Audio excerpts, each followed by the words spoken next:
Jeffrey. Peter called them retards, and Alexia laughed, like it was funny or something. I should have just punched them then. It's a good thing they weren't in my group. I went downstairs with Jessica and Anna. They seemed a little scared, but I didn't say anything. We walked into Miss Kelsey's class and met the kids. They were great. Joey was full of love. All he wanted to do was play and hug me. He didn't get upset about anything, not even winning or losing when we played games. James was reading his big book when we first walked in. I could tell he was real smart. I figured he was autistic right away, because he didn't look at us or say a word. And little Emily was so cute. She needed lots of help, but who wouldn't want to help her? They reminded me of Michael. Just like the collaborative kids, Michael had the power to make you feel really good whenever you were with him. Love poured from him. I've never told anyone about Michael, and wasn't gonna, but Jessica knew something was up. She's pretty smart. She notices things. After we visited the collaborative classroom a few times, she came up to me at recess one day. I was sitting at the edge of the field out where no one else ever comes. I was looking through my football cards, putting them in piles by position. You have a secret, don't you, Jeffrey? She said to me as she sat down. What are you talking about? I said. Who do you know with special needs? I kept sorting my cards. I tried to ignore her. I wasn't going to tell her anything. Then she moved closer. I've got a secret no one knows about, too. No one, not anyone at the school, she said. So why should you tell me? I asked, looking at her this time. I was reading this book, Ida B, and in it, the girl finally talks a little about her secret, and it helps her out. You're always reading, I said. The characters help me understand and think about things, she said. They help me know what to do. QBs. Where was that pile? Is that why you handle Alexia differently than any of the other girls? I said. I guess so. Well, you can tell me your secret. I'm listening. Can I look at some of those cards while I talk? She reached for my running backs pile. No, I pushed her hand away. Nobody ever touches my cards. She was quiet. I might have scared her a little. Sorry, I said. I'll just hold my book then. She was quiet for a minute. I waited, and she took a big breath. My dad didn't come to Connecticut with us, she said. He directs plays and found a girlfriend at his work, a beautiful actress from one of his productions. My mom decided we needed to get away from California and my father. So here we are. I kept sorting my cards, but I was listening. And Jessica knew I was. After a few seconds, she kept talking. She had more to get off her chest. I didn't want to come, but my mom told me I had no choice. Boy, was I ever angry with her. Angry like I've never been before. I figured my dad was dumping her, not me. So why did I have to leave too? Silly, right? I could never live without my mom. I stayed busy with my cards because I didn't know what else to do. I didn't want to ruin it for Jessica. She had a lot to tell, so I stayed quiet. What I didn't know at the time was that my dad wasn't only dumping my mom, he was dumping me too. The last time I talked to him was back in the beginning of the school year. He phoned to talk to me, but he hasn't called since. I knew what it was like to have a parent that didn't talk to you. I had too. But I didn't know what to say, so I said nothing. Then recess ended. Anna. I was pretty scared when Mr. Trupp first told us about going to the collaborative classroom. I didn't know these kids, only that they were gross and messy. But I didn't complain. I was happy when I found out Jessica was in my group. She and I have been eating lunch together. She's always reading and she's smart, but she doesn't act like a know-it-all. She tells me about her books if I ask, without giving away too much of the story. I wasn't expecting or looking for a special friend, but Jessica showed up this year all the way from California, and I like her a lot. I'd like to ask her over my house, but no one has ever come over my house before. I'm not sure what Mom would think. I have to think about it some more. Jeffrey was in our group too. All I know about him is that he always seems mad at everyone. That wasn't how it turned out, though. Jeffrey was nice with the kids, really nice, and I didn't feel scared because Miss Kelsey and Jessica were with me. Miss Kelsey knew I was nervous, and she helped me get used to everything a little at a time. I noticed she didn't wear a wedding ring. Mr. Trupp had a lot of options. Little Emily was so cute. I didn't want to touch her hands because she always had them in her mouth and had slobbery spit all over them. But Miss Kelsey gave us this handkerchief to wipe her up with every once in a while. And then it was okay to touch her. I held her hand on the way to jobs and on the way back. She smiled at me, and then I felt like I was going to cry. I didn't expect that. One day, after everybody had been to visit the collaborative classroom at least once, Mr. Tripp decided we needed to discuss our experiences. Mr. Tripp, I said, before we got into a serious discussion, did you know that Miss Kelsey doesn't wear a wedding ring? Is that so? Yes, and neither does Miss Newbury from across the hall. I did know that, but thanks for those observations, Anna.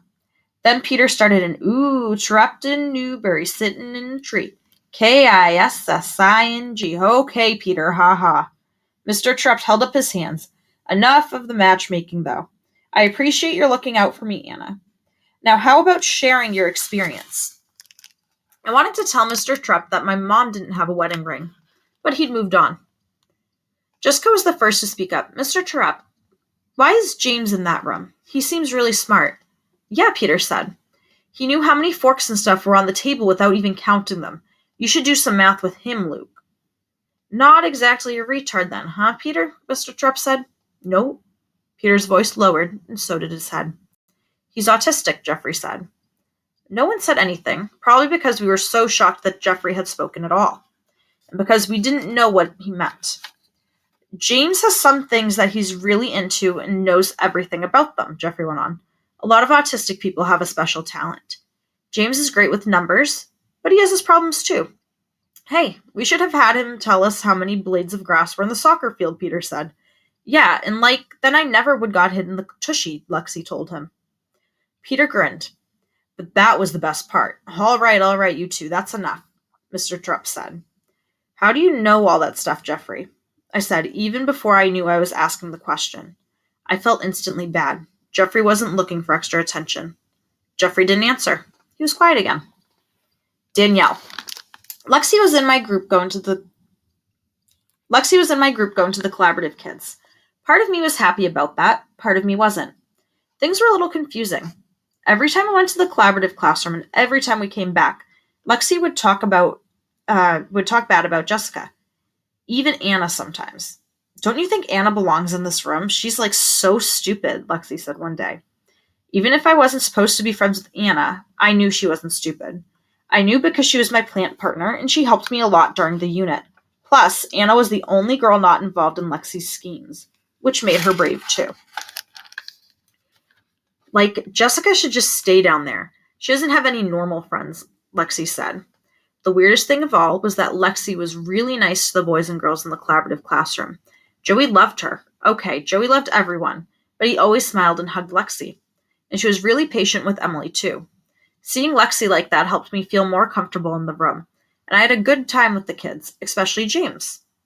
Geoffrey told us that James had certain things he was really into, and one of them was farms. His brain was crammed with information about tractors and machines and cows and milking. So I brought in a bunch of pictures from home, and James went nuts. He spouted off facts nonstop as he looked at each picture. Udders. These are the cow's udders. Clean her off and use teat dip. Next picture. Hay. Find it in bales or rolls. It's hard work to hay.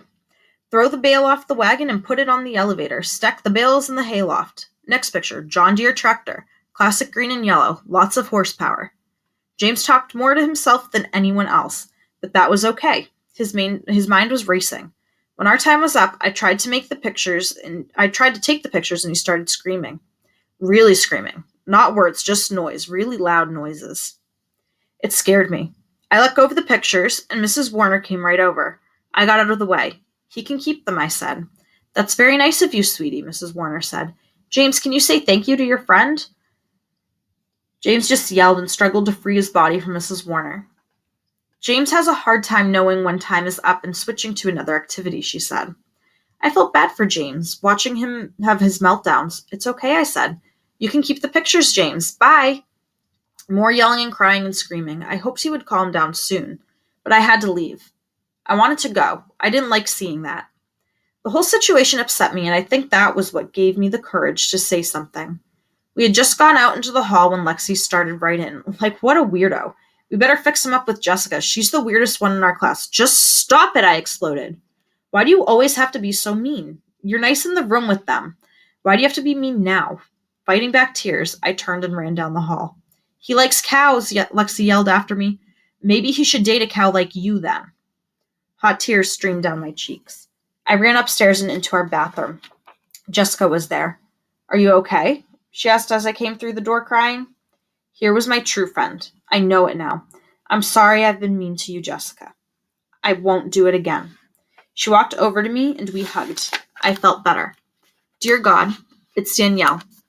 I know now that Jessica is my real friend. I pray that you can help. I pray that you can help Alexia not be so mean. And I pray for James. He was awful upset today. Please help him feel better and learn to handle when time is up. Thanks. Amen.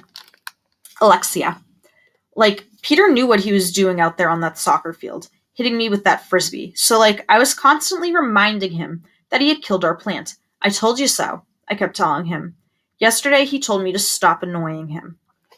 Peter's always picking on me. I bet it's because he likes me. All the boys think I'm pretty. They like my fancy clothes and sparkly lip gloss. They sure don't look at Danielle. She got so upset with me. She's never yelled at me before. Must be she's getting braver as she gets fatter. I'll have to fix things with her. I do like going to the collaborative classroom. I don't have to worry about things down there. The kids in that room love you no matter what. It's nice. Teach had a good idea with that one. Joey likes my feather boas. I always wear them to his class so he can see them. I think I'm going to ask if I can put some lip gloss on Emily. I think maybe she'll like it. Every girl should try some lip gloss.